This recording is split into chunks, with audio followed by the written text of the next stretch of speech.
Hello, dear students. You're welcome in RK Store. I am Dr. RK Saini from Jaipur, and today I am going to discuss mock test number 15 for NEET examination 23.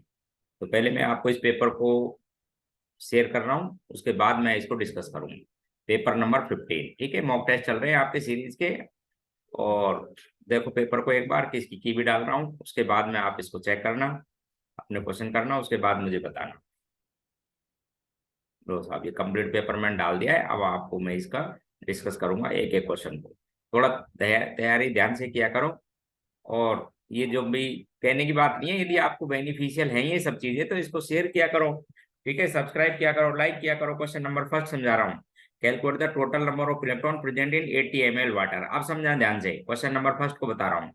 80 ml water, तो आपको पता है कि साहब सबसे पहले counting unit के लिए मोल चाहिए, तो गिवन वेट निकालना है। तो 18 ml का मतलब इसकी डेंसिटी कुछ भी नहीं देता है, तो कितनी लेंगे, 1 ग्राम पर ml। तो 18 ml का मतलब हो गया साहब आपके पास में 18 ग्राम। इसके मोल बना लो। तो 18 इसका ग्राम में वेट अपॉन मोलर मास भी 18 होता है, तो 1 मोल हो गया। और 1 मोल को मल्टीप्लाई कर लो Na से, जिससे क्या आ जाएंगे आपके पास में मॉलिक्यूल्स। और एक मॉलिक्यूल्स में ये H2O, एक मॉलिक्यूल में 8, इसमें 2 हाइड्रोजन में 10 इलेक्ट्रॉन होते हैं। मल्टीप्लाई कर दो 10 से, इतने इलेक्ट्रॉन्स हैं साहब, 10 इंटू Na। ये रहा first option. Question number second, दो तीन चार आपको हाइड्राइड दे रखे हैं पी ब्लॉक से, ऑक्सीजन फैमिली के। ध्यान से देखो, ऑक्सीजन, सल्फर, सिल्वर, टेरियम। एंथैल्पी ऑफ फॉर्मेशन, तो पहले चेक करो इनमें से पूछा है कि करेक्ट ऑप्शन कौन सा है, X1, X2, X3, X4। तो देखो एक बार ध्यान से, पहले लिख रखा है एंथैल्पी फॉर्मेशन का ऑर्डर, ये तो ये सही है। मैं आपको बता देता हूँ रीजन, क्योंकि जैसे जैसे स्ट्रॉन्ग बॉन्ड बनता है, जैसे स्ट्रॉन्ग बॉन्ड बनता है तो एंथैल्पी फॉर्मेशन यानी हीट ज्यादा इवॉल्व होती है। तो सबसे ज्यादा एंथैल्पी फॉर्मेशन ऑक्सीजन की, H2O की। रीजन साइज भी छोटा है, sp3 हाइब्रिडाइजेशन। और में वैसे sp3 हाइब्रिडाइजेशन भी नहीं है, वो सभी एटॉमिक ऑर्बिटल से बने हुए हैं, इसलिए वीक होता है। और साइज बड़ा होने से डाउन द ग्रुप जाने पर इनका साइज लार्जर होता रहता है, इसलिए इफेक्टिव ओवरलैपिंग कम होती रहती है, तो हीट कम इवॉल्व होती है, इसलिए पहला ऑप्शन सही। दूसरा लिख रखा है वाई का बॉन्ड एंगल, ये भी बेस पर थ्योरी लगाया करो। बॉन्ड एंगल, अच्छा देखो बेस पर थ्योरी ये कहती है कि सेंट्रल एटम जितना ज्यादा बॉन्ड पेयर इसके पास में होंगे, सेंट्रल एटम के जितने क्लोज होंगे, उतनी इनके अंदर स्प्रेडिंग टेंडेंसी ज्यादा होती है। बॉन्ड पेयर जितने क्लोज होते हैं, स्प्रेडिंग टेंडेंसी ज्यादा होती है, इसलिए एंगल भी ज्यादा होता है। तो इलेक्ट्रोनेगेटिविटी ऑक्सीजन की सबसे ज्यादा, डाउन द ग्रुप जाने पर इलेक्ट्रोनेगेटिविटी कम होती रहती है, इसलिए बॉन्ड पेयर दूर हटते रहते हैं, स्प्रेडिंग टेंडेंसी कम, इसलिए बॉन्ड एंगल कम होता रहता है। ये भी सही है। और आपको बताऊं, ये तो ये जो H2O, ये तो क्या है, sp3 से बना हुआ है। और बाकी सभी ड्रेगो रूल के अकॉर्डिंग किससे बने हुए, एटॉमिक ऑर्बिटल्स, उन पर हाइब्रिडाइजेशन स्टेट नहीं लिखा जाता। और हाइब्रिडाइजेशन स्टेट नहीं लिखा जाता तो पी ऑर्बिटल से बने हुए, जिनका बॉन्ड एंगल नियरली कितना होगा, 90 के आसपास। जैसे H2S में 92 होता है, फिर जाते हो तो कम होता रहता है, 90 के क्लोज रहेगा, इसलिए ये सही। अगला लिख रखा है जेड क्या चीज है, देखो बॉन्ड बॉइलिंग पॉइंट। तो बॉइलिंग पॉइंट का ऑर्डर वैसे तो ये होता है, आप समझो देख ध्यान से, H2O, H2S, H2S, H2TE, समझ गए। वैसे तो जनरल लाइन होती है कि साहब मेल्टिंग पॉइंट और boiling point down the group जाने पर बढ़ते रहते हैं, क्योंकि मोलर मास बढ़ता रहता है। लेकिन ध्यान रखना आप, इस H2O में हाइड्रोजन बॉन्डिंग पाई जाती है, मॉलिक्यूल हाईली एसोसिएट हो जाते हैं, इसलिए इसका बॉइलिंग पॉइंट और मेल्टिंग पॉइंट भी अपने ग्रुप के हाइड्राइडों में सबसे ज्यादा हो जाता है। इसलिए पहले लिखो H2O का, फिर लिखो आप H2TE का, इस तरह से, इसलिए ये भी सही है। तो ऑप्शन आप क्या बोलना, all are correct, D answer आपका सही। Incorrect, match according to their average bond order. अब इसको समझो, देख एवरेज बॉन्ड ऑर्डर कैसे निकाला जाता है। तो जब स्पीसीज रेजोनेंस शो करती है और आइडेंटिकल रेजोनेटिंग स्ट्रक्चर बनती हो, जिसको कहते हैं सिंक्रोनाइज टाइप का रेजोनेंस, तो बॉन्ड ऑर्डर निकालने के लिए उन स्पीसीज में एक फॉर्मूला होता है, total bond upon total linkage, तो उसे एवरेज बॉन्ड बन जाता है। जैसे फॉस्फेट आयन है, इधर देखो, जैसे क्या है ये फॉस्फेट आयन, ये रहा था फॉस्फेट आयन। इसके आपको पता है कि साहब इसकी रेजोनेटिंग स्ट्रक्चर 4 बनेगी, जैसे एक लिखा, फिर इस पाई बॉन्ड को मैं ऐसे डिलोकलाइज कर दूंगा, तो नेगेटिव चार्ज इस ऑक्सीजन पर आ जाएगा, किसी एक के संग ऐसे बॉन्ड बना लूंगा, ठीक है ऐसे। तो इसकी सभी चारों रेजोनेटिंग स्ट्रक्चर कैसी बनेगी, इक्विवेलेंट। और जब इक्विवेलेंट बनती हो तो टोटल बॉन्ड काउंट कर लो, डिवाइड कर लो टोटल लिंकेज से, इसलिए आंसर आ जाएगा 1.25। तो एवरेज जो बॉन्ड लिखोगे ना रेजोनेंस में, जब आप बनाते हो पी ओ ओ ओ, ऐसे ऐसे बनाते हैं हम, तो उसमें में क्या लगाते हैं, यहाँ पर डॉटेड बॉन्ड। और ये डॉटेड बॉन्ड का मतलब होता है कि एवरेज, ठीक है, सभी पे नेगेटिव चार्ज है सब पे। तो इसका आंसर आ जाएगा आपके पास में 1.25, सही लिखी हुई है। इसी तरह से सल्फेट आयन, सल्फेट की भी बनाओ, आइडेंटिकल रेजोनेटिंग स्ट्रक्चर बनती है, 6 बनेगी सल्फेट की, ध्यान रखना आप, दो दो बार ऑक्सीजन पे नेगेटिव चार्ज लिया ना, ठीक है। तो सल्फेट की देखो सभी बराबर बनती है, इसी तरह से ये आपके पास में सल्फेट है, sp3 है इस पे भी, ये लो साहब, इसकी भी ऐसी बनाएंगे तो एक जैसी बनेगी, तो 6 तो बन गए बॉन्ड, टोटल लिंकेज हो गई 4, इसलिए इसका भी सही है 1.5, ये भी सही आएगा। आपको इनकरेक्ट बताना, ध्यान रखना। ठीक है, नाइट्रेट की स्ट्रक्चर ही बनाओ।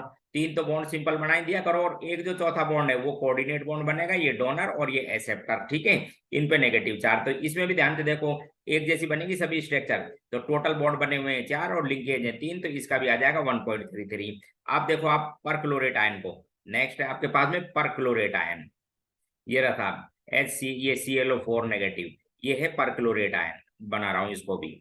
इसकी भी स्ट्रक्चर ऐसे बनेगी, सभी आइडेंटिकल बनेंगे, ये भी टेट्राहेड्रल स्पीसीज है, और 4 रेजोनेटिंग स्ट्रक्चर बनेंगे। एक बार ऑप्शन इस पर नेगेटिव ऐसे कर लेना, तो टोटल बॉन्ड कितने हैं इसमें 7, टोटल लिंकेज कितनी है 4, इसलिए इसका बॉन्ड हो जाएगा 1.75, तो यही इनकरेक्ट है, ध्यान रखना।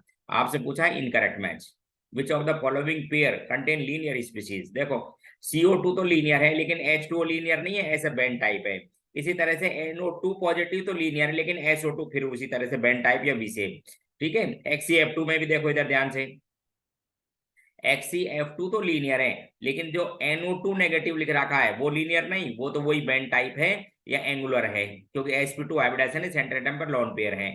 अगला लिख रहा हुआ है डी ऑप्शन, देखो इसको ध्यान से देखो, बेरिलियम एक तो क्लोराइड, ये बिल्कुल लीनियर है साहब, sp हाइब्रिडाइजेशन है, समझ गए। और लिखा हुआ है I3 नेगेटिव, इसको भी आप ध्यान से बनाओ, I3 नेगेटिव में sp3 हाइब्रिडाइजेशन स्टेट है, आपको समझा देता हूँ। sp3 हाइब्रिडाइजेशन स्टेट में जब 3 लोन पेयर होते हैं तो उनको लिखते हैं इक्वेटोरियल, और जो बॉन्डेड एटम है वो लिखे जाते हैं एक्सियल पर। तो ये I3 नेगेटिव है, ध्यान से देखो, ये क्या है आपके पास में I3 नेगेटिव, तो ये भी लीनियर है। आंसर डी ऑप्शन सही किया करो। ठीक है, जल्दीबाजी मत किया करो, सोच सोच के किया करो क्वेश्चन। क्वेश्चन नंबर 5 को समझा रहा हूं, देखो एक बार क्वेश्चन नंबर 5, क्वेश्चन 5 को देखें। Which of the following species bond angle with respect to central atom is found to be greater than 109 and 28 minute. यानी 109 वैसे आपको बताऊं किसका रेफरेंस एंगल है, बोले sp3 का है, उससे थोड़ा ज्यादा है, तो वो आपको कुछ स्पीसीज दे रखी वो चेक करनी पड़ेगी, वो मैं अभी आपको बताता हूं। देखो देखिए,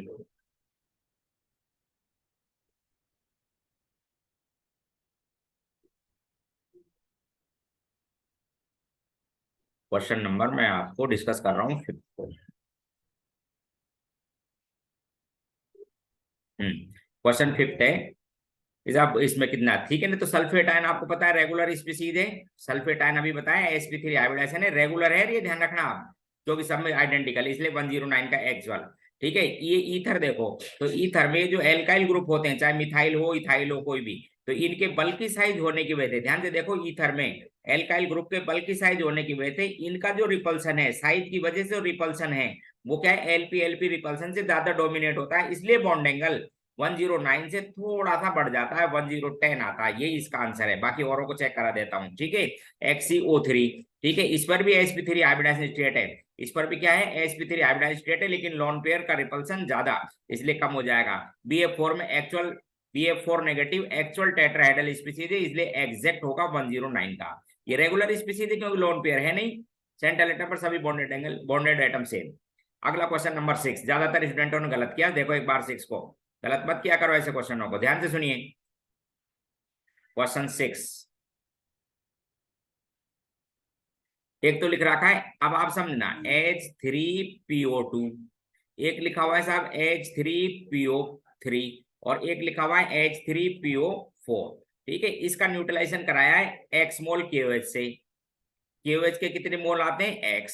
ठीक है, इसका कराया था आप कैल्शियम हाइड्रोक्साइड से, उसके कितने मोल्स आए हैं आपके पास में y, और इसका न्यूट्रलाइजेशन कराया है आपको फेरिक हाइड्रोक्साइड से, फेरिक हाइड्रोक्साइड से, उसके कितना है z। अब बताओ ये कितने H देगा, एक, मोनोप्रोटिक एसिड है, इसलिए KOH का कितने मोल हो जाएंगे, एक। अब बताओ ये कितने देगा, दो, तो कैल्शियम हाइड्रोक्साइड भी कितना देता है, दो, इसलिए ये भी एक। गलती करते हो, ध्यान से देखो, फॉस्फोरिक एसिड कितना देगा, 3, ट्राइप्रोटिक एसिड है, और फेरिक हाइड्रोक्साइड कितने देता है, ये भी 3, इसलिए जेड की वैल्यू भी 1, तो आंसर आएगा 1:1:1:1। ठीक है, ये रहा, गलत कर देते हो। विच ऑफ द फॉलोइंग, देखो आप ध्यान से, कैटायन में less polarization power than calcium plus थे, तो लेस पोलराइजेशन मतलब उसका साइज बड़ा होना चाहिए और चार्ज कम होना चाहिए, तो ये तो पोटेशियम। लिस्ट सेकंड में था आपको एनायन चेकिंग करना है, more polarisation power than sulphide ion, तो इसका मतलब साइज बड़ा ले लो, उसका चार्ज ज्यादा करके, ये लो साहब, ये इसका आंसर आ गया, B option. Which of the following species are not possible. अब सुनो देख ध्यान से, कौन सी स्पीसीज पॉसिबल नहीं है। एक तो ClF3, Cli3, ध्यान से सुनो, क्योंकि क्लोरीन के डी ऑर्बिटल, ये डी ऑर्बिटल की हेल्प से बनेगी, तो डी ऑर्बिटल की कंडीशन बताता रहता हूँ। डी ऑर्बिटल कैसे होते हैं, डिफ्यूज, इसलिए सेंट्रल एटम डी ऑर्बिटल को जब भी काम लेती है बॉन्डिंग में, जब उससे हाई इलेक्ट्रोनेगेटिव एलिमेंट जुड़ना चाहिए, जिससे डी ऑर्बिटल को कॉन्ट्रैक्ट करके न्यूक्लियस के पास ला सके, एडेंस इफेक्टिव ओवरलैपिंग ये नहीं बनेगी। और आपको पता है कि फ्लोरीन में एम्प्टी डी ऑर्बिटल होते नहीं, इसलिए पॉलीहेलाइड आयन नहीं बनाती। तो आंसर सेकंड और थर्ड यानी दूसरा ये आएगा आपके पास में सी। सॉलिड हाइड्रोजन इंटरमोलिकुलर बॉन्डिंग, ठीक है, कैसी है मॉलिक्यूल के बीच में, तो हाइड्रोजन कैसी है, बोले कोवेलेंट, तो अट्रैक्शन फोर्सेज कौन से हो जाएंगे आपके पास में, वंडरवाल फोर्सेज, भाई कोवेलेंट मॉलिक्यूल है H2। अब चाहे सॉलिड में मिले या लिक्विड में मिले, तो मॉलिक्यूल के बीच में फोर्स को क्या कहते हैं, वंडरवाल, और बढ़िया कहना चाहें तो dispersion forces, Losar van der Waals. Question next, incorrect बताना है आपको। प्रोडक्ट पी ब्लॉक से लिया है, ग्रुप नंबर 18 से, ठीक है। तो HCF2 का जब हाइड्रोलिसिस करते हैं तो जीनोन में ऑक्सीजन बाहर निकलती है, सही लिखा हुआ है, ठीक है। HCF4 डिस्प्रोपोर्शनेट हो जाता है जीनोन 0 में और +6 में, ये भी सही लिखा हुआ है। ये 6 वाला मोर स्टेबल है, कॉमन ऑक्सीजन स्टेट है, ध्यान रखना। इनर्ट पेयर इफेक्ट की वजह से जीनोन की मोस्ट कॉमन कौन सी होती है, +6, तो +6 में ही रहेगा, 4 में नहीं बदलेगा, ये इनकरेक्ट है। आपसे पूछा इनकरेक्ट, बाकी ये भी सही है, क्योंकि ये जो है ना O2F2 powerful oxidizing agent and fluorinating agent, powerful oxidizing as well as fluorinating, तो +4 को किस में कन्वर्ट कर देगा, +6 में, ये भी सही है, इनकरेक्ट है आपके पास में C. Question number 11, correct stability order of +3+1 13 group में, देखो एक बार ध्यान से, तो गैलियम, इंडियम, थैलियम, ये आपके पास में इनकरेक्ट तो यही है, कहते हैं क्योंकि डाउन द ग्रुप जाने पर +3 की स्टेबिलिटी नहीं बढ़ती, +1 की बढ़ती है, ये आपके पास में इनकरेक्ट। बाकी चेक करा देता हूँ, +1 लास्ट एलिमेंट की ज्यादा स्टेबल होती है, +3 से सही है। इनर्ट पेयर इफेक्ट की वजह से +1 की स्टेबिलिटी बढ़ती है। केवल ये किसके बात है, ये प्लस वाला ज्यादा किसमें स्टेबल होता है, लास्ट एलिमेंट में, गैलियम में, और बाकी में +3 ज्यादा स्टेबल होती है। तो इनकरेक्ट आंसर क्या आएगा आपके पास में, ओनली ए, बाकी ये तीनों करेक्ट है। अगला question, identify high spin as well as inner orbital. अब देखो एक बार समझो, किसे कहते हैं हाई स्पिन, हाई स्पिन उसको कहते हैं जब फ्री स्टेट में मेटल आयन के पास अनपेयर्ड इलेक्ट्रॉन और कॉम्प्लेक्स में अनपेयर्ड इलेक्ट्रॉन इक्वल हो। एक बार वापस, when number of unpaired electron in complex species are equal to the number of unpaired electron of metal ion in their free state, then such type complexes are known as high spin। और फिर inner किसको कहते हैं, एक बार जिसमें D orbital आते हो अंदर के पेनल्टीमेट सेल के, तो इसको दिखाता हूं आपको पहले कोई, देखो इधर ध्यान से, पहला बना हुआ है titanium, titanium cyanide, coordination number 6 में ऊपर चार्ज लिख रखा था -3, तो टाइटेनियम की ऑक्सीडेशन स्टेट आ जाएगी, टाइटेनियम को बोल दो X -6 इक्वल्स टू -3, और इसकी ऑक्सीडेशन स्टेट हो गई था +3। तो टाइटेनियम का इलेक्ट्रॉनिक कॉन्फ़िगरेशन होता है स्कैंडियम टाइटेनियम 3D2 और 4s2। अब क्या करो, +3 में लाने के लिए, टाइटेनियम +3 में लाने के लिए क्या करो, 3 इलेक्ट्रॉन बाहर कर दो, तो डी में 1। आप ध्यान रखो, देख अनपेयर्ड इलेक्ट्रॉन कितना है, डी में 1 फ्री स्टेट में, और जब कॉम्प्लेक्स बनेगा ना, ये तो फ्री स्टेट या बैरी सेंटर बोला करो इसको, और जब कॉम्प्लेक्स बनेगा तो ये यहीं पे रहेगा, इसलिए इनर भी बनेगा, क्योंकि ये मिल जाएंगे आपके पास में डी के, ये एस का और ये पी के, तो पहली लाइन तो इनर बना D2sp3 हाइब्रिडेशन, और जितने अनपेयर्ड इलेक्ट्रॉन बैरी सेंटर पर हैं, फ्री स्टेट पर हैं, उतने अनपेयर्ड इलेक्ट्रॉन कॉम्प्लेक्स में, इसलिए आंसर फर्स्ट ही सही है। क्वेश्चन नंबर और दिखाना चाहूँ, देखो कोबाल्ट को बताता हूँ, स्ट्रॉन्ग फील्ड लिगेंड, पेयरिंग कर देना।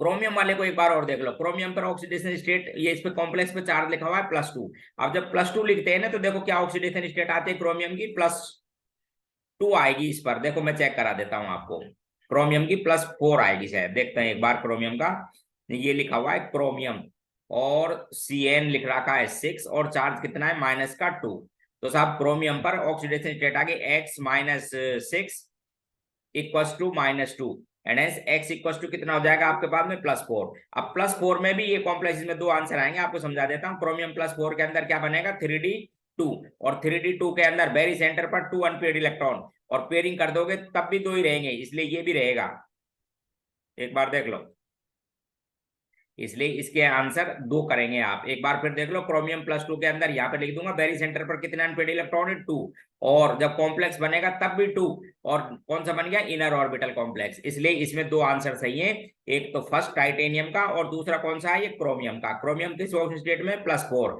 तो ये इनर भी बनेगा और हाई स्पिन भी बनेगा। हाई स्पिन किसे कहेंगे, कि जो वेरी सेंटर पर फ्री स्टेट में जितने अनपेयर्ड इलेक्ट्रॉन उतने ही कॉम्प्लेक्स में, तो इसमें 2 आंसर करेंगे आप, फर्स्ट एंड थर्ड, ये दोनों करेक्ट हैं। फिर निकिल का पहली बात ये +8 में है, +2 में, +2 के अंदर कितना रहता है D8, इसलिए ऑलवेज आउटर ही बनता है, इनर बनने का सवाल ही नहीं है। इसलिए दो ऑप्शन सही है इसके। क्वेश्चन नंबर 12 को चेक कर लेना की में, करेक्शन कर लेना अपनी में। क्वेश्चन 12 की में फर्स्ट एंड थर्ड आंसर सही है। क्वेश्चन नंबर नेक्स्ट दिखा रहा हूं 13। क्वेश्चन नंबर 13 देखो आप। हाँ, which one act as a strong reducing agent. तो अब आपको ये थोड़ा ध्यान रखना चाहिए। देखो आपको समझाऊं, यहाँ पर एपी किसके अंदर है, +3 के अंदर, ठीक है, ऑक्सीडाइजिंग एजेंट है, रिड्यूसिंग नहीं। यहाँ पर क्रोमियम किसके अंदर है, +3 के अंदर, जो उसकी स्टेबल ऑक्सीडेशन स्टेट है। यहाँ पे देखो ये है कोबाल्ट +2 में। अब इसमें क्या खास बात है वो समझाता हूँ। ये कोबाल्ट +2 के अंदर होता है साहब 3D में 7। अच्छा, लिगेंड कौन से लगे हुए हैं, ये इंपॉर्टेंट क्वेश्चन है, आपको समझा देता हूँ। लिगेंड कैसा लगा हुआ है, स्ट्रॉन्ग फील्ड। अब इसमें क्या खास बात होती है वो सुन लो, इंपॉर्टेंट भी है इसलिए याद कर लेना इसको। देखिए ये 3D के, अब +7 इलेक्ट्रॉन भरेंगे तो 1 1 1 स्ट्रॉन्ग फील्ड है, तो पेयरिंग भी करेंगे यहाँ पर पेयरिंग। और ये जो अनपेयर्ड इलेक्ट्रॉन था ना, इसका Eg ऑर्बिटल का स्ट्रॉन्ग लिगेंड के इंफ्लुएंस में ये इलेक्ट्रॉन एक्साइट होके 4D में, या कुछ केमिस्ट कहते हैं 5s में चला जाता है। उससे आपको कोई मतलब नहीं है, ठीक है, चाहे 4D में जाए या 5s में जाए, हाई एनर्जी स्टेट में चला जाता है। इसलिए कॉम्प्लेक्स कौन सा बन जाता है, इनर। और जब हाई स्टेट में चला जाता है 4D में या 5s में, तो न्यूक्लियस से बहुत दूर, इसलिए इजीली ऑक्सीडाइज हो जाता है। और जिसका इजी ऑक्सीडेशन होता है क्या कहते हैं, स्ट्रॉन्ग रिड्यूसिंग एजेंट। इसलिए दोस्तों इस क्वेश्चन को इंपॉर्टेंट है, भूल मत जाना, इंपॉर्टेंट है, भूल मत जाना। 13 वाले में आंसर है ये। मैंने आपको बताता रहता हूं जब कोऑर्डिनेशन पढ़ाता हूं, T7 हो, ऑक्टेडल कॉम्प्लेक्स और स्ट्रॉन्ग फील्ड लिगेंड हो, तो इनर बनेगा।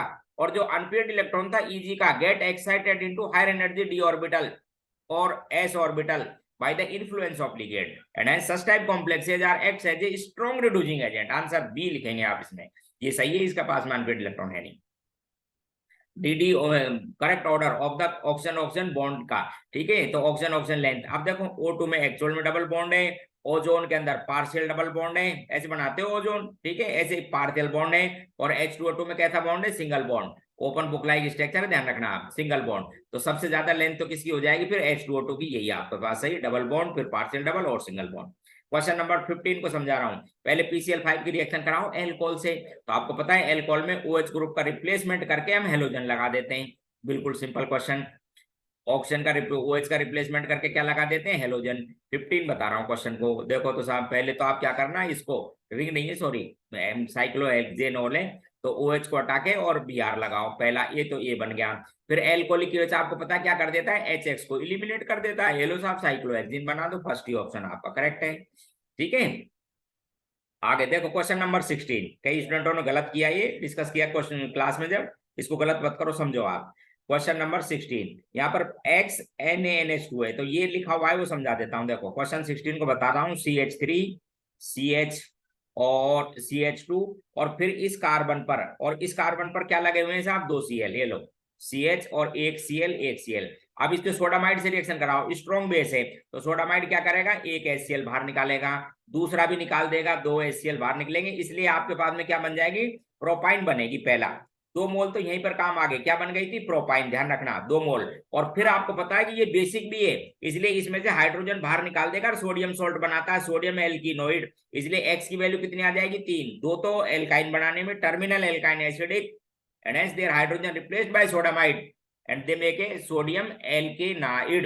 तो पहला, और फिर मिथाइल हैलाइड की रिएक्शन कराई, अब एसएन रिएक्शन करा दो, मिथाइल आयोडाइड की रिएक्शन कराएंगे तो NaI को बाहर कर देना, और बन जाएगी साहब आपके पास में ये 2 ब्यूटाइन, क्या बन जाएगी, 2 ब्यूटाइन, ये आएगा एक, Y के मॉलिक्यूल एक, तो इसलिए पहले वाले में आएगा 3, C ऑप्शन। क्वेश्चन नेक्स्ट इसके जैसा, ये देखो इधर एल्कोहलिक KOH की रिएक्शन कराओ।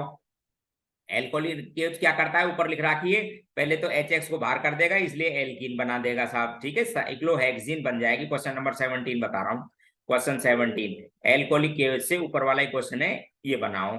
फिर क्या कराओ, सॉरी एक्वस KOH है, क्या है क्वेश्चन नंबर, एक्वस, एल्कोहलिक नहीं है। क्वेश्चन 17 में एक्वस है, तो एक्वस से क्या करोगे आप, हटा के Br को और OH लगा दोगे। फिर SOCl2 क्या करता है, OH को रिप्लेसमेंट कर देता है Cl से, ठीक है। फिर सोडामाइड, तो सोडामाइड फिर क्या करेगा, HX बाहर निकाल देगा, इसलिए एल्कीन बनी। अब आगे रिएक्शन देखो, क्वेश्चन क्या कर रहा है, C बन गया। Compound C undergo ozonolysis, then product will be ozonolysis का मतलब समझते हो, इसको तोड़ देना आप, ओजोन से रिएक्शन कराओ, ओजोनाइड और हाइड्रोलाइसिस, और कंप्लीट ओजोनाइज बोले तो जिंक डस्ट डाला करो, ठीक है, तोड़ दीजिए, और यहाँ पर किस में बदल जाएगा, एल्डिहाइड में। तो देखो इधर ये ग्रुप किस में हो जाएगा, डबल बॉन्ड लगा दिया करो एल्डिहाइड में। अब 1 2 3 4 5 6 कार्बन का कंपाउंड जिसमें 2 एल्डिहाइड, तो आंसर हो गया आपके पास में हेक्सेन 16 डाइएल, नंबर डाल दो। ठीक है, क्वेश्चन नंबर नेक्स्ट 18 देखो, क्वेश्चन 18 बिल्कुल बढ़िया, ये सोडामाइड की एप्लीकेशन है, भूल नहीं जाना, इसमें 2 3 क्वेश्चन एप्लीकेशन में डाल दिए केवल इसलिए जिससे आप भूले नहीं। क्वेश्चन नंबर नेक्स्ट बता रहा हूँ 18 को, फिर उसके जैसा ही। लो साहब, ये आपके पास में CH, इस पे क्या लगे हुए हैं, 2 तो Cl लगा रखे हैं और 1 CH3 है, ऐसा कंपाउंड है आपके पास में।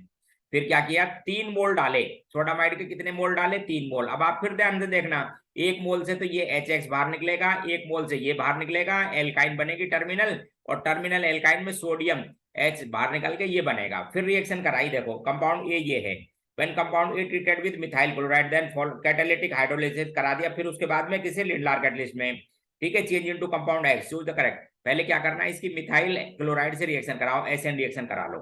ए लो साहब, ये इसकी करा दी मैंने एसएन रिएक्शन, मिथाइल क्लोराइड से NaCl को बाहर निकाल देना, और ये बन गई आपके पास में एल्काइन। फिर इसका रिडक्शन कराया है, ठीक है, कैटालिटिक रिडक्शन कराया है लिंडलार कैटलिस्ट की प्रेजेंस में, पीडीसी की प्रेजेंस में। तो आपको पता है वो कैसे जोड़ता है, सिन एडिशन करता है, वो क्या करता है, सिन। तो मैं इसको सिन का मतलब एक एक एच जोड़ देता हूं, देखो इधर ध्यान से, इसका कर देता हूं मैं सिन एडिशन प्रोडक्ट, यहां बना रहा हूं, देखो क्वेश्चन नंबर इसका, तो एक एच यहां जोड़ देना और एक एच यहां लिख देता हूं। ये जो सी थी ना double bond C, same side में जोड़ना, एक एच इस पे जोड़ो, एक एच इस पे जोड़ो। इस पर क्या जोड़ रही है, एक तो फिनाइल, और इस पे क्या जोड़ रही है, एक जोड़ रहा है मिथाइल, तो ये एल्किन बनेगी सिस। अब इसके बारे में पूछ रहा है, ये कंपाउंड एक्स है, देखो पहला कंपाउंड एक्स सो जीआई और इट हैज ई कॉन्फिगरेशन, बिल्कुल जीआई तो शो करेगा, लेकिन ई नहीं, कैसा है ये, जेड, क्योंकि दोनों हाई प्रायोरिटी के कैसे हैं, सेम साइड, एन जुसामिन। दूसरा option compound X, B option compound X ओ जीआई and it has Z configuration, बिल्कुल सही, ये जुसामिन। तो ये इसका आंसर सही है क्वेश्चन नंबर 18 में। क्वेश्चन अगले इसके ऑप्शन और समझा देता हूं, देखो क्वेश्चन 18 के और ऑप्शन आपको क्लियर कर देता हूं, देख लीजिए एक बार।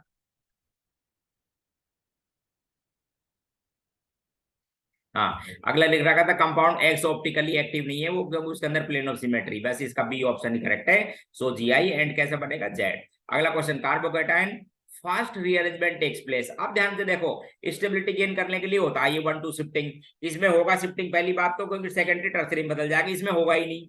इसके अंदर भी शिफ्टिंग होगा क्योंकि टर्सरी में, इसका देखो आप डी ऑप्शन को, जब यहां से हाइड्राइड की शिफ्टिंग कराओगे दोस्तों, इधर देखो, तो इसके अंदर एक बहुत खास बात बनेगी, वो समझा देता हूं। यहाँ पर आ जाएगा पॉजिटिव चार्ज, और यहाँ पर होगी बैक बॉन्डिंग, क्योंकि इसके पास लॉन पेयर और इसके पास एम्प्टी, और बैक बॉन्डिंग थे ऑक्टेट कंप्लीट हो जाएगा, इसलिए सबसे ज्यादा स्टेबल कैटायन में कन्वर्ट हो जाएगा। देखो ऐसे इसके अंदर क्या हो गया, ऑक्टेट कंप्लीट, इसलिए आंसर डी दो। रीजन क्या बोलोगे, बैक बॉन्डिंग, इसलिए शिफ्टिंग सबसे ज्यादा। Question name, how many moles of KMnO4 required for the oxidation of 1 mole of more salt, forces ammonium sulphate को कहते हैं। तो 1 मोल के लिए इक्वेशन लिख देता हूं, देखो KMnO4 के कितने मोल चाहिए, किसके अंदर, एसिडिक मीडियम में। तो KMnO4 में तो आपको पता है Mn की एसिडिक मीडियम में +7 से किस में कन्वर्ट होता है, ये +2 में 5 इलेक्ट्रॉन ऐड कर दिया करो, ये तो इसकी हो गई।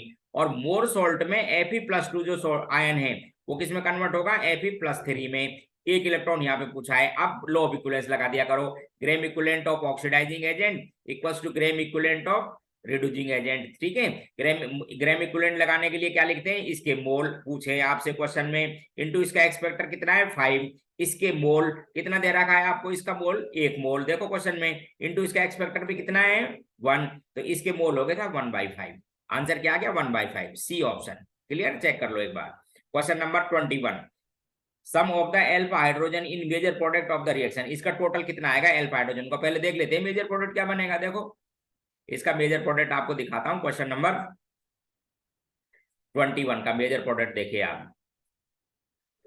तो आप सबसे पहले क्या करो, इसको जो आपके पास में एल्कोहल है इसको प्रोटोनेटेड करो, और प्रोटोनेटेड करेंगे तो H+ बन जाएगा ये, और फिर इस वाटर को बाहर निकालो। बाहर निकालने के बाद में कैटायन बनेगा ये वाला इनिशियल। अब आपको पता है कि कैटायनों का एक खास प्रॉपर्टी होती है रीअरेंजमेंट, जिससे क्या कि लेस स्टेबल मोर स्टेबल में बदल जाता है। तो इस सेकेंडरी को टर्सरी में कन्वर्ट करो पहले, 1,2 हाइड्राइड शिफ्ट, यहाँ पे एच है उसको बाहर निकालो, तो सबसे पहले क्या बनेगा, 1,2 हाइड्राइड शिफ्ट से ये टर्सरी कैटायन में कन्वर्ट होगा, ये बनेगा। और फिर जो डीप्रोटोनेशन कराओ, जो पहले जोड़ा था ना उसको बाहर निकालिए, तो यहीं से बाहर निकालो उसको, जिससे मोर स्टेबल बने। तो आपके पास में एल्कीन बनेगी, ये सबसे ज्यादा स्टेबल। इसमें अल्फा एच चेक करना, ये एल्कीन है, तो दो इधर दो इधर दो इधर दो इधर, 8 अल्फा एच है। ये लो साहब। In which of the following reaction tertiary alcohol would be obtained as a product? Question number 22, tertiary alcohol किसमें बनेगा, दिखाता हूं आपको। क्वेश्चन नंबर 24, देखो टर्सरी अल्कोहल किस किस में बनेगा, क्वेश्चन 24 को दिखाता हूं। हम्म सबसे पहले एक कीटोन दे रखा है, यही देख लो, तो कीटोन का रिप्लेसमेंट करो आप। सबसे पहले कीटोन का रिप्लेसमेंट करेंगे तो यहाँ तो आ जाएगा इथाइल, और इस पर आ जाएगा OMG एक्ट, यहाँ पे क्या लग जाएगा, इथाइल, फिर उसको हाइड्रोलाइसिस कर देना, तो बोने साहब टर्सरी बन गया। इधर देखो, पहले एक्सिस का मतलब समझाता हूँ, पहले लिविंग ग्रुप हटाओ, बी ऑप्शन में समझिए पहले। इस फिनाइल और ये जो CO है और Cl है, इस लिविंग ग्रुप को हटाइए और ये इसका फिनाइल जोड़िए। पहले तो SN रिएक्शन हो गई, फिर हाइड्रोलाइसिस करा, हाइड्रोलाइसिस क्या एक्सिस में, फिर न्यूक्लियोफिलिक एडिशन कराइए उसका, न्यूक्लियोफिलिक, फिर फिनाइल आएगा, हाइड्रोलाइसिस से ये भी बदल जाएगा। ठीक उसी तरह से सी ऑप्शन में, अब सी ऑप्शन में देखो, ये एस्टर के साथ क्लोरो एस्टर है। अब इसमें सबसे बढ़िया लिविंग ग्रुप, सबसे पहले तो Cl को हटाना, सबसे पहले जब Cl को हटाएंगे, बढ़िया लिविंग ग्रुप है, आपको बता देता हूँ, इथोक्साइड से भी। तो यहाँ पे फिनाइल लगाओ, ठीक है, एक, फिर वापस इसको हटाओ, फिर यहाँ भी फिनाइल लगाओ, फिर कीटोन बन गया, और फिर हाइड्रोलाइसिस उस कराओ दोबारा, न्यूक्लियोफिलिक एडिशन, इसलिए तीनों बनेंगे। आंसर क्या है इसका, डी। 23 के अंदर ऑप्शन तीनों है, क्योंकि ये तीनों ही किसमें बदलते हैं, कीटोन के अंदर बदलते हैं पहले तो, और फिर टर्सरी अल्कोहल में। क्वेश्चन नेक्स्ट दिखा रहा हूं, देखो आप, क्वेश्चन नेक्स्ट, क्वेश्चन नंबर 23। ये पूछा है, how many double bond equivalent in benzene. आप डबल बॉन्ड इक्विवेलेंट समझते हो, हाँ, कंपाउंड को सुनो कैसे बनना चाहिए, कैसे दिखाई देना चाहिए, सेचुरेटेड ओपन चेन एल्केन। सुनो ध्यान से, सेचुरेटेड ओपन चेन एल्केन के जैसा, जैसे ये बेंजीन है, तो इसको सेचुरेटेड करने के लिए पहली बात, 3 हाइड्रोजन तो यहीं पे चाहिए, 3 H2 मॉलिक्यूल तो यहाँ पर। क्वेश्चन डबल बॉन्ड इक्विवेलेंट का मतलब समझा देता हूँ। कंपाउंड कैसा दिखाई देना चाहिए, सेचुरेटेड ओपन चेन, 1 2 3 4 5 ऐसा दिखाई देना चाहिए। तो साहब एक H2 तो इसके लिए चाहिए, एक H2 इसके लिए चाहिए, एक H2 और एक इसको रिंग को तोड़ो, एक इसके लिए, तो डबल बॉन्ड इक्विवेलेंट कितना हो जाएगा, 4। ये इसकी डेफिनेशन थी, लो साहब इसका answer 4। Which group has higher priority according to IUPAC nomenclature. तो IUPAC में देते हैं, तो आपको सीरीज दे रखे ना ग्रुप प्रायोरिटी की, वो बार याद करो, तो उसमें साइनाइड की प्रायोरिटी ज्यादा है, एल्डिहाइड से भी, एल्कोहल से भी, अमीन से भी। Question number 25, how many primary amines are possible of the formula C4H11N। तो देखो प्राइमरी अमीन बनाने के लिए इधर देखो, C4H11N, तो C4 में आपको पता है 4 तरह के रेडिकल बनते हैं, एन ब्यूटाइल लो साहब एक है, दूसरा बोले कि सेकेंडरी ब्यूटाइल लो, ये भी प्राइमरी अमाइन है, तीसरा आइसोब्यूटाइल लो साहब, ये भी प्राइमरी अमाइन है, और चौथा टर्सरी ब्यूटाइल। चौथा कौन सा बनता है, टर्सरी ब्यूटाइल लो साहब। तो 4 प्राइमरी अमीन, प्राइमरी अमाइन की डेफिनेशन NH2 ग्रुप है, कार्बन का टाइप नहीं, ध्यान रखना। प्राइमरी अमाइन की डेफिनेशन क्या है, NH2 group, prime type of carbon नहीं, बस। तो आपको पता है कि इसके 4 रेडिकल बनते हैं, इसलिए 4 बन जाएंगे। क्वेश्चन नंबर था ये 25। क्वेश्चन 26 दिखाता हूं, देखो इधर, क्वेश्चन नंबर 26।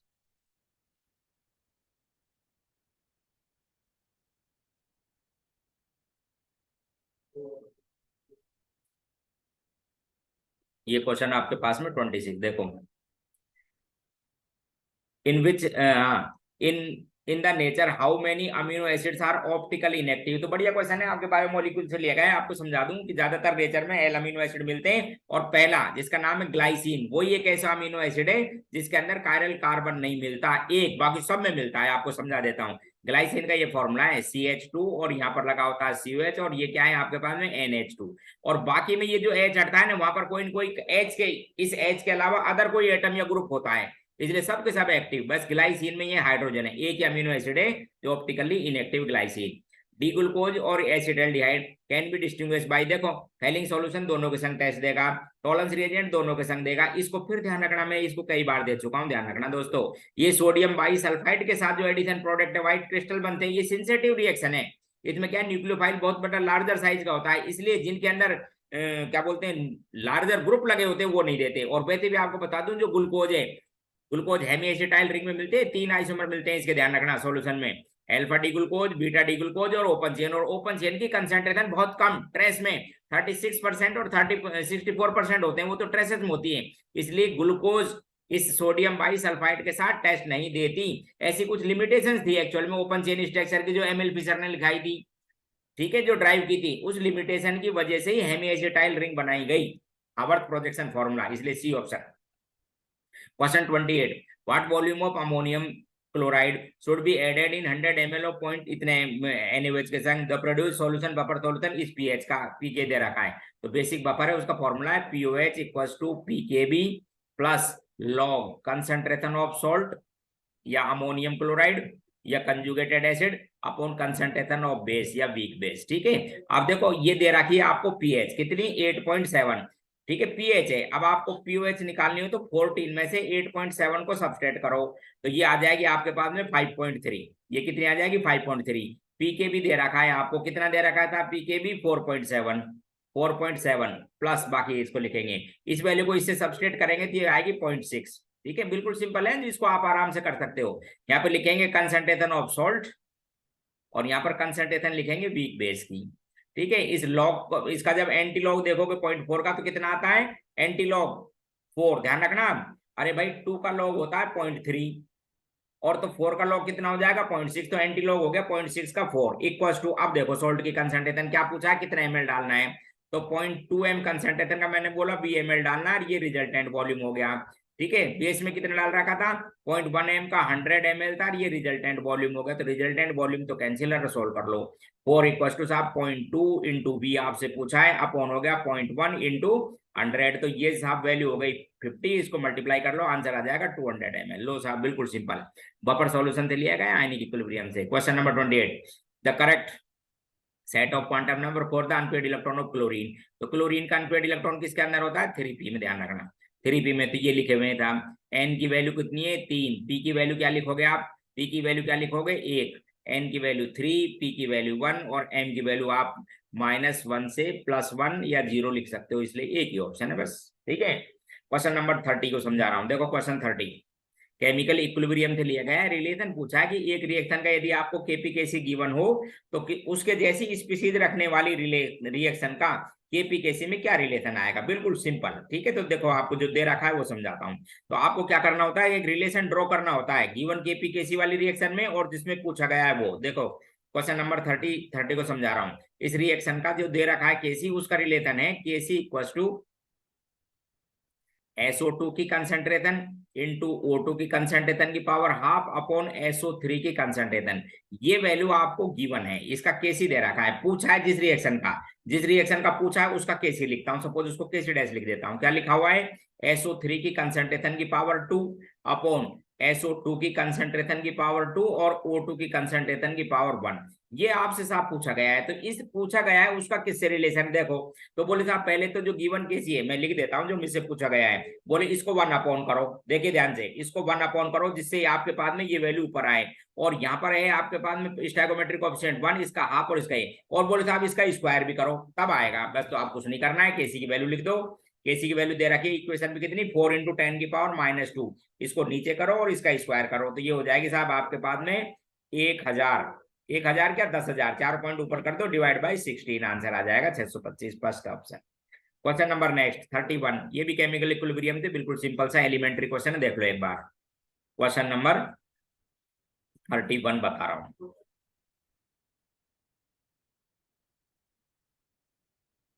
उसने बिल्कुल सिंपल क्वेश्चन देखिए, एक रिएक्शन दे रखी है आपको, इसका पूछा है कि साहब KP found to be equal KC, this attend when temperature will be, कि साहब केपी केसी किसके बराबर हो जाएगा, उस टेम्परेचर को बताओ, तो रिलेशन ये होता है केपी इक्वल्स टू केसी और आर टी की पावर डेल्टा एन जी। इस रिएक्शन में देखो केपी केसी को बराबर करो तो KP upon KC equals to हो जाएगा आर टी की पावर डेल्टा एन जी, ये दोनों बराबर है, तो 1 इक्वल्स टू आर की वैल्यू लिखो साहब, लीटर एटीएम के टर्म में लिखा करो केल्विन, लीटर एटीएम पर केल्विन पर मोल 0821, और यहाँ पर डेल्टा एन जी देखो आप इनटू कर देता हूं टी, यहाँ पर डेल्टा एन जी कितना है 1, डेल्टा एन जी कितना है 2 - 1 इक्वल्स टू 1, बस तो ये टी पूछा है तो कुछ नहीं करना है, टी इक्वल्स टू 1 को डिवाइड कर लो साहब इस वैल्यू से, आपका आंसर आ जाएगा।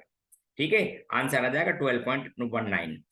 ठीक है, क्वेश्चन 32 आपको पूछना है कि इनकरेक्ट स्टेटमेंट बताना है, देखो वाटर सॉलिबिलिटी बेरिलियम नाइट्रेट की ग्रेटर इससे, क्योंकि जब लार्जर साइज के एनायन होते हैं तो डाउन द ग्रुप जाने पर सॉलिबिलिटी कम हो जाती है, क्योंकि आइडियल अरेंजमेंट बन जाता है। But reverse order for their thermal stability, बिल्कुल, क्योंकि लार्जर एनायन है तो उसके साथ जब लार्जर कैटायन लगेगा तो मोर स्टेबल बनेगा। तो ये सही स्टेटमेंट है। ठीक उसी तरह से थर्मल स्टेबिलिटी का ऑर्डर ये सही है, but reverse order for their melting point, क्योंकि उसके लिए आप मास देखते हो तो BCl3 का मोलर मास BF3 से ज्यादा है, ये भी सही है। Solubility order of lithium perchlorate और सोडियम परक्लोरेट सही है, क्योंकि छोटा साइज के संग बड़ा रहेगा तो मिसमैच साइज रहेगा, इसलिए सॉलिबिलिटी। रिवर्स ऑर्डर इस थर्मल स्टेबिलिटी का, क्योंकि स्टेबिलिटी के लिए लार्जर साइज का एनायन तो लार्जर साइज का कैटायन, ये भी सही है। फिर लिखा है ionization energy of nitrogen atom greater than oxygen, सही बात है। हाफ फील्ड इलेक्ट्रॉनिक कॉन्फिगरेशन देखो, यहां तक तो ये सही है, आगे और दिखाता हूं आपको। अब आप देखना इस क्वेश्चन को, डी ऑप्शन को ध्यान से। Ionization energy of nitrogen atom is greater than O, बिल्कुल सही, due to hybrid state. But reverse order is true for the ionization energy of corresponding molecule, ये गलत है। ये कोरस्पॉन्डिंग मॉलिक्यूल, इसमें से इलेक्ट्रॉन निकालोगे साहब सिग्मा 2p Z थे, यहाँ पर है वो 2 इलेक्ट्रॉन, ध्यान से देखो जो आयोनाइजेशन एनर्जी है, और इसमें इलेक्ट्रॉन निकलेगा एंटी बॉन्डिंग 2px से, या तो या एंटी बॉन्डिंग 2py से, तो इसकी एनर्जी तो ज्यादा है। समझ रहे हो मेरी बात? एंटी बॉन्डिंग से निकलेंगे यहाँ पर इलेक्ट्रॉन, तो इसकी एनर्जी ज्यादा, इसलिए कम एनर्जी चाहिए। हाई एनर्जी के स्टेट है, इसलिए O2 की आयोनाइजेशन एनर्जी कम ही रहेगी N2 मॉलिक्यूल से भी। ये इनकरेक्ट है, तो आंसर डी था इसके अंदर इनकरेक्ट। क्वेश्चन नंबर 33 दिखा रहा हूं, देखो एक बार। क्वेश्चन 33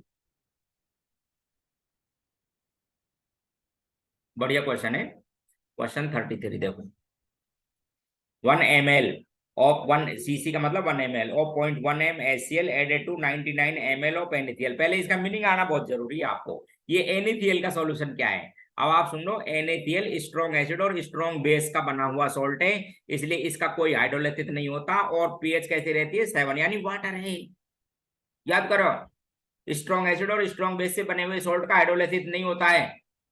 सॉल्यूशन में वाटर अपनी इक्विलिब्रियम स्टेट में होता है बराबर, इसलिए पीएच कैसी रहेगी, न्यूट्रल 7 रहेगी, यानी आप समझ लो सॉल्वेंट डाला है। तो देखो इस क्वेश्चन नंबर 33 को, क्वेश्चन नंबर 33 क्या कंसंट्रेशन थी साहब H प्लस आयन की, 0.1 m का था 1 ml, उसके अंदर फाइनल निकाल लो। क्या ऐड कर दिया आपने, 99 ml सॉल्यूशन ऑफ NaCl। आप बोलो 99 ml वाटर ऐड कर दिया, तो मैं बोलूं रिजल्टेंट सॉल्यूशन, बोले 100 ml, तो फाइनल सॉल्यूशन में कंसंट्रेशन हो गई 0.1 इंटू 1 अपॉन 100, इसकी वैल्यू हो गई था आपके पास में 10 की पावर -3। पीएच ले लेना, तो पीएच कितने आ जाएगी 3। क्वेश्चन नंबर 31 भूलना मत, NaCl क्या है एक्चुअल में, NaCl का एक सॉल्यूशन क्या है, वाटर। 99 ml डाल दिया, तो मैं पूछू टोटल वॉल्यूम बताओ ना, बोले 1 ml, पहले तो 100 ml हो गए साहब। क्वेश्चन 33, क्वेश्चन 34 को समझा रहा हूं, देखो क्वेश्चन नंबर 34।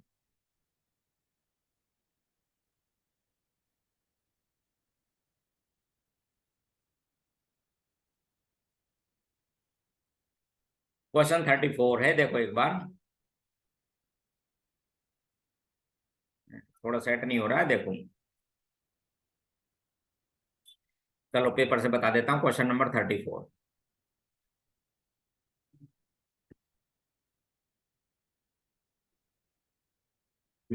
एक रिएक्शन है, देखो इधर ध्यान से, A+2B गैस है, ये C+D, ये क्वेश्चन 34 का रिएक्शन है, ठीक है।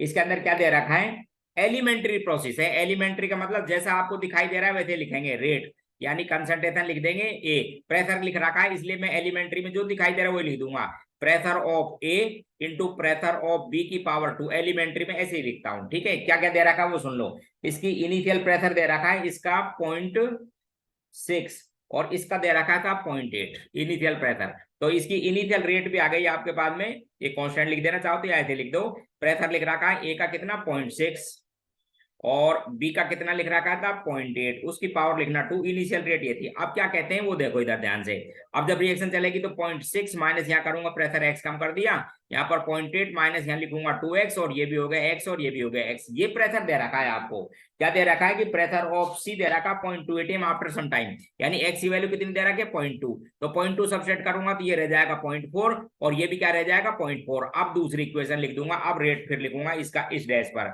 तो यहाँ पे लिखूंगा प्रेशर कितना था 0.4, यहाँ पर भी क्या लिखूंगा 0.4, उसका कर दूंगा स्क्वायर। अब क्वेश्चन में क्या पूछा है वो देखो इक्वेशन में, अब आपसे पूछा है कि ratio of the rate of reaction relative to initial. तो मैं कहता हूं साहब इनिशियल के रेस्पेक्ट में बात करूंगा तो ये इसकी फाइनल रेट हो गई और ये शुरू में इनिशियल थी। क्या है अब आपके पास में 0.4 कॉन्स्टेंट काट देना, अपॉन क्या लिखोगे 0.4 का स्क्वायर अपॉन इनिशियल कितनी थी यहाँ पर 0.6 और यहाँ पर भी क्या लिखोगे 0.8 का स्क्वायर। ठीक है, जब आप इसको सोल्व करोगे तो ये 1/6 आ जाएगी आपके पास। सोल्व कर लेना, इसलिए ऑप्शन फर्स्ट। क्वेश्चन नंबर 35 को एक्सप्लेन करना हूँ। फर्स्ट ऑर्डर रिएक्शन है 87.8। देखो एक बार ध्यान से, क्वेश्चन नंबर 35।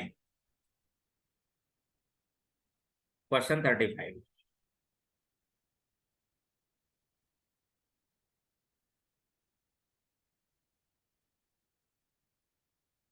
फर्स्ट ऑर्डर की रिएक्शन है जिसमें कुछ टाइम पीरियड के बाद आपसे कंसंट्रेशन बता रहा है कि इतना डिकम्पोज हुआ, तो इक्वेशन बना लिया। और देखो क्वेश्चन कुछ नहीं करना है 35 में कि ये फर्स्ट ऑर्डर की काइनेटिक्स है कि T equals to ln a naught upon at। पहले में ये कह रहा था 30 मिनट कम लगते हैं किसमें 87.5% कंप्लीट होने में, टाइम लिख दो 30 मिनट।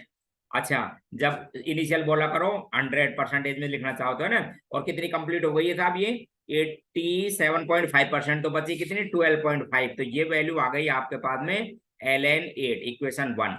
आगे फिर ये पूछ रहा है साहब कितना टाइम लगेगा, कितनी कंप्लीट करनी है आपको, ये रिएक्शन कितनी कंप्लीट करनी है 75% टी पूछा है। तो ln ऐसे लिखो 100 और कंप्लीट हो जाएगी 75, तो बचेगी कितनी 25। तो ये वैल्यू कितनी आ गई आपके पास में ln 4। बस कुछ नहीं करना, इनको डिवाइड कर दिया तो ये वैल्यू हो गई 2। ये वैल्यू 2 तो आपके पास में आ गया के से के cancel, 30 upon T equals to 2 and S T equals to कितना आ जाएगा 15 सेकेंड। 15 सेकेंड या मिनट जिसमें भी दे रखा है वैल्यू लो 15 मिनट। ये लीजिए साहब, आंसर हो गया बी। क्वेश्चन नंबर 36 को बता रहा हूं, देखो एक बार क्वेश्चन 36। कुछ नहीं करना है, देखिए हाइड्रोजन इलेक्ट्रोड का पोटेंशियल पूछा था, आप कितना चेंज होगा ऐसा करने थे। क्या किया, H2 गैस की if pressure of H2 gas increase from 1 atm से 100 atm, H प्लस आयन की कंसंट्रेशन को रखा कांस्टेंट 1 m। ठीक है, change in reduction potential of hydrogen cell है 25। तो इसका रिडक्शन की रिएक्शन लिख लो आप, लो साहब इसके रिडक्शन की मैं रिएक्शन लिख देता हूँ, ये बन गया। इलेक्ट्रोड पोटेंशियल लगाते हैं नेक्स्ट इक्वेशन, तो E equal to E naught minus 0.0591 upon 2 और लिखते लॉग प्रेशर ऑफ H2, यहाँ पे लिखते concentration of H plus ion की पावर 2। ये 1 है, ये प्रेशर था 1 था, तो पहली कंडीशन में ये वैल्यू 0 होती है, इसलिए फर्स्ट पोटेंशियल भी कितना आ गया इसका 0, पहली इक्वेशन। अब दूसरी में देखो यही वैल्यू लगाओ, तो ये तो वैल्यू 0 है ही, माइनस 0.0591 अपॉन यहाँ लिखेंगे 2, लॉग प्रेशर कितना कर दिया अब इसका 100 को मैं ऐसे लिख देता हूँ 2 की पावर 10 की पावर 2, प्रेशर वो कंसंट्रेशन 1 है, तो ये 2 आगे आ जाएगा, कैंसिल हो जाएगा, लॉग 10 की वैल्यू होती है 1, इसलिए E2 की वैल्यू हो गई, ये वैल्यू 0 है ही, माइनस में 0.0591। तो बस चेंज पूछे कितना है, बोले 0 था पहले, इतना ही चेंज हो गया, तो आंसर आपका first. Question number next 37 electrochemistry का। ये देखो इधर ध्यान से, दो आपको इलेक्ट्रोड दे रखे हैं, पूछा है स्टैंडर्ड पोटेंशियल एक रिएक्शन का, तो आपको बस सीधा फॉर्मूला लगा दो स्टैंडर्ड वाला, कि standard potential of cathode minus standard potential of anode, ये ई सेल आ जाता है स्टैंडर्ड कंडीशन में, cathode minus potential of anode. ठीक है, लगा देते हैं। ठीक है, तो कैथोड कौन सा इस रिएक्शन में, देखो कैथोड क्या है जिसका रिडक्शन हुआ, एपी का हुआ रिडक्शन, तो ये तो कैथोड हो गया, पोटेंशियल दे रखा 0.77 माइनस ऑक्सीडेशन किसका हुआ टिन का, ये +2 से +2, इसका रिडक्शन पोटेंशियल दे रखा है माइनस में कितना 0.14 वोल्ट ऐड कर लो साहब, ये लो साहब आंसर आ गया आपके पास में सी। रेशो ऑफ द ऐसे पूछा है, ratio of masses of oxygen and nitrogen in particular gases mixer इतना, मतलब समझना, यानी ये O2 का मास और ये साहब आपके पास में N2 का मास, इसका रेशो दे रखा है 1/4। ठीक है, आपसे पूछा क्या है, ratio of their number of molecules, तो इसका मोल निकालना पड़ेगा, तो आप निकाल लेते हैं moles of O2 upon moles of N2। तो मोल कैसे निकालते हैं, इसका गिवन वेट, सपोज ये वेट था 1 और ये वेट था आपके पास में 4W। ठीक है, तो वेट अपॉन मोलर मास कितना है इसका 32, इंटू कर दो किससे Na मॉलिक्यूल आ गए, इसका कितना है 4 वेट है। ठीक है, मोलर मास कितना होता है 28। ठीक है, डिवाइड कर दो कितने से, मल्टीप्लाई कर दो इसको Na थे, इसके मॉलिक्यूल आ जाएंगे, ये सब कट जाएंगे, देखो वेट वेट ये सब कट गया, ये 4 कितने से हो गया 7 टाइम्स ये Na, तो 7/32, ये लो A option. 1 mole each of the following solution 9 ml में। ठीक है, इनके लिए बताना है कौन सा वेपर प्रेशर है, तो अब आप समझो देख ध्यान से, जब आप पूछेंगे ना relative lowering of vapour pressure, तो वन टाइप फैक्टर आई को चेक किया करो, आई इंटू एक्स बी, क्या चेक किया करो, आई इंटू एक्स बी, तो एक्स भी तो सेम है, समझ गए, 1 मोल है, वाटर का मोल दे रखा है, तो ये आपके पास में relative lowering P nought minus P S upon P nought की experimental equal to I into X B. I check कर लो, एक बोल रखा है स्ट्रॉन्ग इलेक्ट्रोलाइट है, तो इसके अंदर आई कितना हो जाएगा 4, इसके लिए आई कितना हो जाएगा 4 सी के लिए, इसके लिए आई कितना हो जाएगा 3, इसके लिए आई कितना हो जाएगा 2, इस ग्लूकोज के लिए 1 तो बेस ऑर्डर सबसे ज्यादा सी, फिर बी, फिर ए और लास्ट में डी, आंसर सी। देखो इधर कंसिडर ऐसे दे रखे हैं, आपको बताना है साहब इनके क्या है, कौन सी बात सही है, ठीक है। ट्रू स्ट्रॉन्ग इलेक्ट्रोलाइट है, हाई ऑस्मोटिक प्रेशर, तो ऑस्मोटिक प्रेशर का फिर pi is equal to C R T.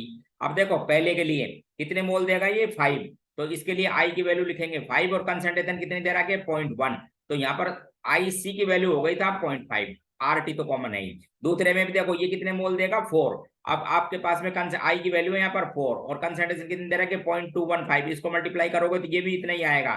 और इथाइल एल्कोहल नॉन इलेक्ट्रोलाइट है, इसलिए इसकी कंसंट्रेशन भी कितनी दे रखी है वही 0.5, ठीक है। आरटी से मल्टीप्लाई करो तो सबके सब कहते हैं isotonic solution, same osmotic pressure are known as isotonic. Question number 41 solid state से लिया गया है, क्वेश्चन आए हुए हैं इस तरह के, देख लो एक बार 41 को एक्सप्लेन कर रहा हूं।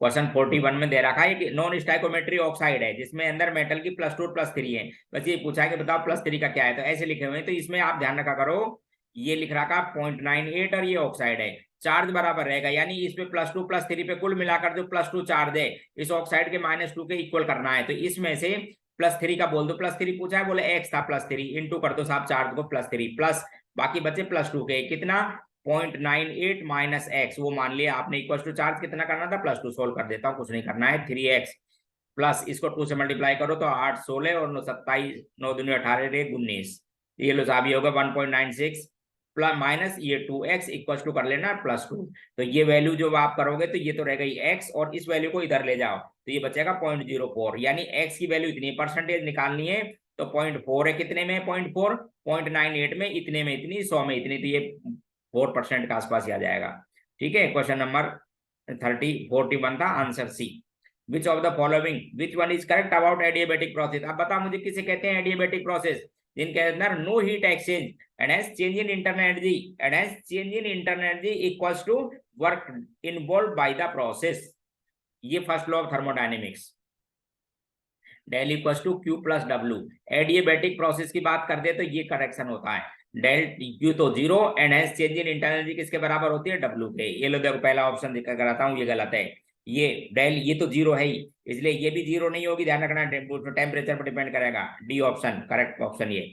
हाँ which one is macromolecular colloids, अब 3 तरह के होते हैं कोलाइड, ध्यान रखना पार्टिकल के बेस पे, मल्टी मोलिकुलर एटम के और मॉलिक्यूल के, मैक्रोमोलिक्यूल लार्ज मॉलिक्यूल्स के यानी पॉलीमर के जैसे गम का, रबड़ का, जिलेटिन, प्रोटीन्स वगैरह ऐसे, तो आंसर यही आ जाएगा। और ये होते हैं आपके पास में एसोसिएट जो सोप डिटर्जेंट से बनते हैं। Question number 44 most mass of one atom of element दे रखा है आपको इतने ग्राम एक्सप्रेस इन एमयू, तो अब आप ध्यान रखना जैसे एक्स एमयू है, एक्स एमयू को मल्टीप्लाई कर दो आप कितने से 1.66 इंटू 10 की पावर -24 से, ये स्पीसीज का मास आ जाता है ग्राम में। तो आपसे ये पूछा बताओ कितना एक्स एएमयू है, तो कुछ नहीं करना है आपको, एएमयू कैलकुलेट करने के लिए गिवन वेट जो दे रखा है 2.32